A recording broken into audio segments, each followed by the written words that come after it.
नमस्कार,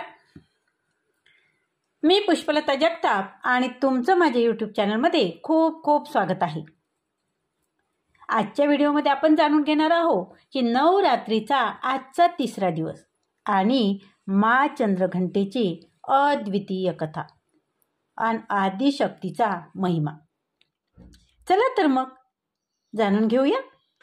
आज 24 सप्टेंबर, नवरात्रीचा तिसरा दिवस, जो आदिशक्तीच्या तिसऱ्या रूपात म्हणजेच माता चंद्रघंटा यांच्या पूजेसाठी समर्पित आहे.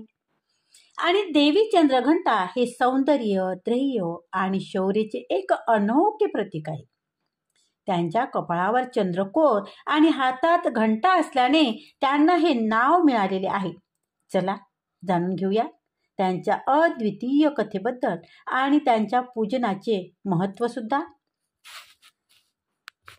तर माता देवी चंद्रघंटा आणि राक्षसांचा सहा. पौराणिक कथेनुसार अति प्राचीन काळी जेव्हा पृथ्वीवर आणि देवलोकावर महिषासूर नावाचा एका महाकाय राक्षसाने आपला अमानुष अत्याचार सुरू केला होता, तेव्हा सर्वत्र हाहाकार माजला.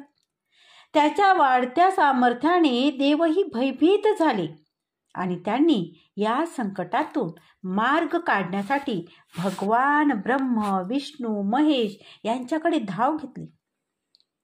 देवांच्या तळमळीच्या प्रार्थनेने त्या तिन्ही देवतांचे तेज एकत्र आले आणि त्यातून माता दुर्गेची अत्यंत तेजस्वी आणि भव्य रूप प्रकट झाले.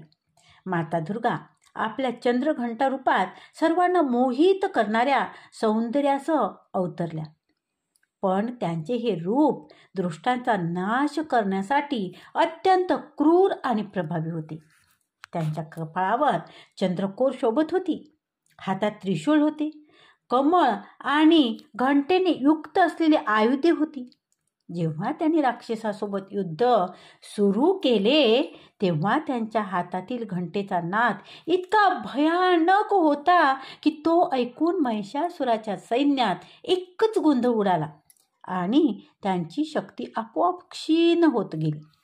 आपल्या असीम शक्ती आणि अतुलनीय पराक्रमाने माता चंद्रघंटा यांनी एका क्षणात सर्व दुष्ट राक्षसाचा संहार केला आणि अशा प्रकारे त्यांनी विश्वातील असत्याचा आणि अधर्माचा अंत करून पुन्हा एकदा शांतता आणि धर्म प्रस्थापित केला. आता आपण बघूया की पूजनाचे महत्त्व काय. तर देवी चंद्रघंटाची उपासना केल्याने भक्तांच्या मनात धैर्य, शक्ती आणि आत्मविश्वास निर्माण होतो. त्यांच्या भक्तांना सर्व प्रकारच्या भीती आणि संकटापासून मुक्ती मिळते. अशी श्रद्धा आहे की ज्या घरात माता चंद्रघंटांची पूजा होते तिथे सुख, समृद्धी आणि शांतीचा वास असतो. त्यांची पूजा केल्याने ग्रहबाधा सुद्धा होत नाही आणि भक्ताचे जीवन आनंदाने परिपूर्ण होते.